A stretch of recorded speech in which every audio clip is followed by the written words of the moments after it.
Yo, what's going down, everybody? It is straight out of Boston here, aka the King of Boston. And today, we have episode 4 of my New York Yankees fantasy draft franchise, featuring the 17 and 24 New York Yankees. We're going up against the 22 and 18 Cincinnati Reds.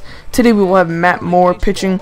This will be the first time you guys have seen Matt Moore pitch for our team. We're going to be going up against Roy Halladay, or Doc Halladay, of the Cincinnati Reds. Now, this was a fantasy draft, so for those of you who are new to the series and wondering, well, how did Matt Moore get on the Yankees and Roy Halladay on the Reds? This was a fantasy draft. And yes, so you're going to see a good look at the Reds lineup here. Key names like Johnny Damon, David Ortiz, Nelson Cruz, and also a guy who popped out at me was Will Myers, who's a young prospect for the Royals, who I actually was thinking about trading for, but I couldn't really find a good deal for him. And he was in the futures game for any of you who watched that. But you get a look at Matt Moore's stats here. Pretty good ERA, good strikeout to walk ratio, but not the best win-loss. Just hasn't got that run support yet. And you're going to get to see what team the Yankees are going to throw out today. Left to right is Trout, Harper, and Stanton. Third to first, Middlebrooks, Castro, and then Ackley and Osmer. Now, Middlebrooks is going to get the start for Mark Trumbo today, I believe.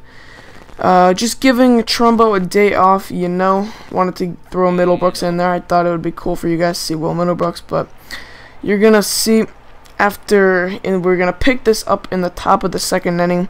1-2, 2 outs. Brent Morel is up. After he fouls off that pitch, he's going to take this next one to short. Short's going to throw on to first. We're going to get out of this inning, get out of that jam.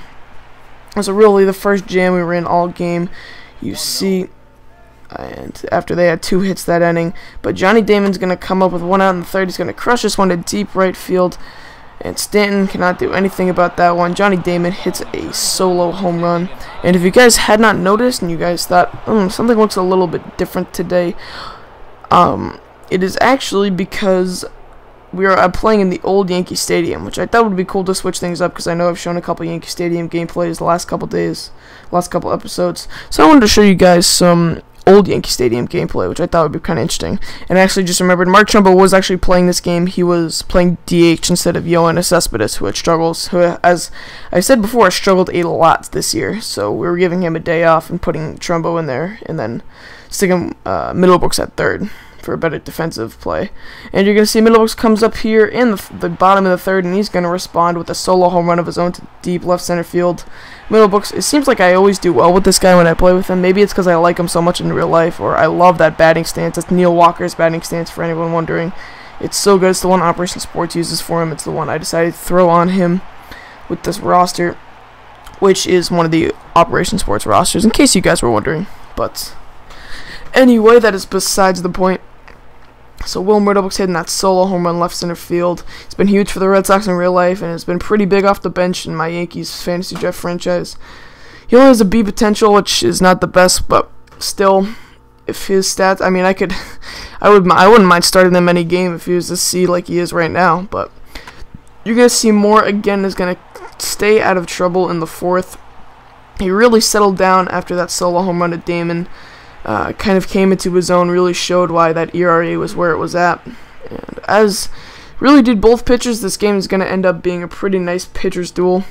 But you see Trumbo up with 1 out in the fourth. Doc Halladay is going to pitch this one over the plate. Trumbo's going to crush this one deep left field. It might have a chance, and it does. Basically the same, almost the same spot where Middlebrooks hit his, kind of hooking from center to left, and ended up in that left center field near the bullpen.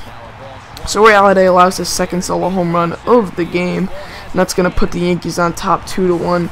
And from then on out, pretty much the pitchers took over. Both starters lasted pretty deep into the game, and then at that point, the bullpens really did their jobs. As you're going to get another look at Trumbo's home run. Deep left center field, pretty nicely hit.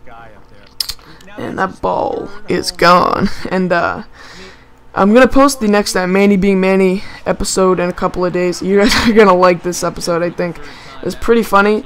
I don't know how long it's going to be, but I thought it was pretty funny, kind of what happened. If you guys follow me on Twitter, you already know. But I think you guys are going to like it. It's pretty funny what ends up happening. But you're going to see Middlebrooks up again in, I believe, the 5th inning, and he's going to line this one to right field. This one's going to get down, not quite get to the gap, but Middlebrooks is going to have himself a single. continuing to show why he should be in the starting lineup every day, although he's not going to be just because there's really no one he could replace at this point, except maybe Cespedes the way he's played lately, but we'll see. I might have to get Middlebrooks a few more at-bats when we can, but you're going to see with one out now, Castro is going to ground into a double play. This is just, showing Halladay really had it working today. Both pitchers, you see Ortiz over there at first, is pretty funny, but you really see that both pitchers had everything working for them, and there was just nothing we could do. Every time it seemed we would get a hit. You can see there's like I might 13 hits through 5 innings, but it just seemed like every time someone got on base, there was always a double play or something like that to get him out of it. And you see Stanton's gonna hit this one to deep right field. Does this one have a chance? Well, not quite. Again, just every time it seemed like we could get a decently solid piece of contact, it would fall right into an outfielder's glove. But Harper up now with 2 outs. Harper's gonna crush this one. Deep right field. This one is actually going to fall into the gap.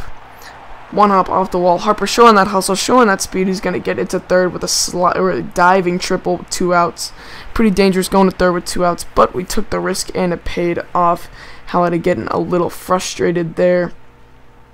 As you can see, Harper with the New York fans behind him.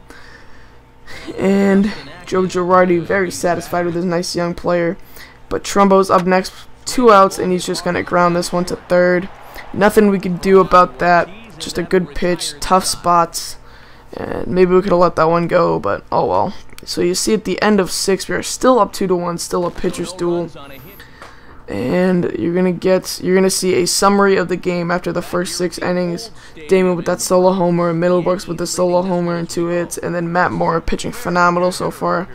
And we're going to skip ahead to the top of the 8th. Moore still going strong. He's going to walk Nelson Cruz on 4 pitches.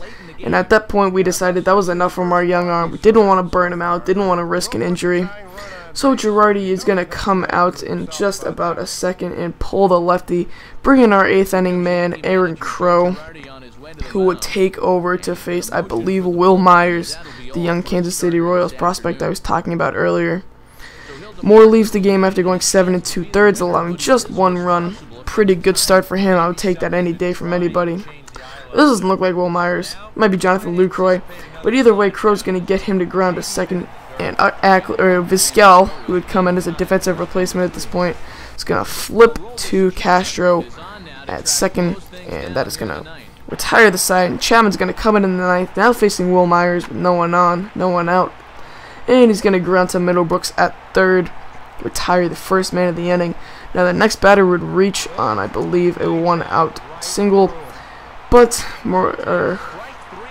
who is that? Is that Brett Morrell? I can't tell, to be honest. But he's going to strike out to 2 away. And now Mike Aviles is up.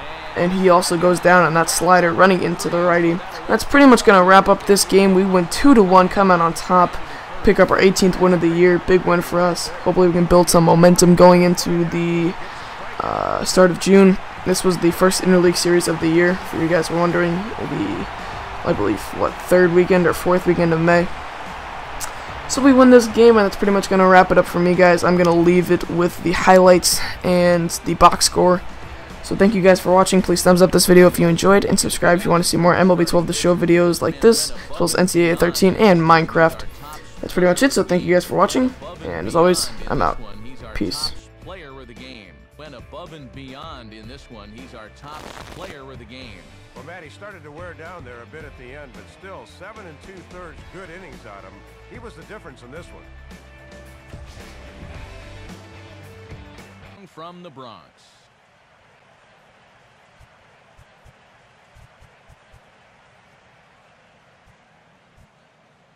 Our final line score this afternoon, first for the victorious Yankees.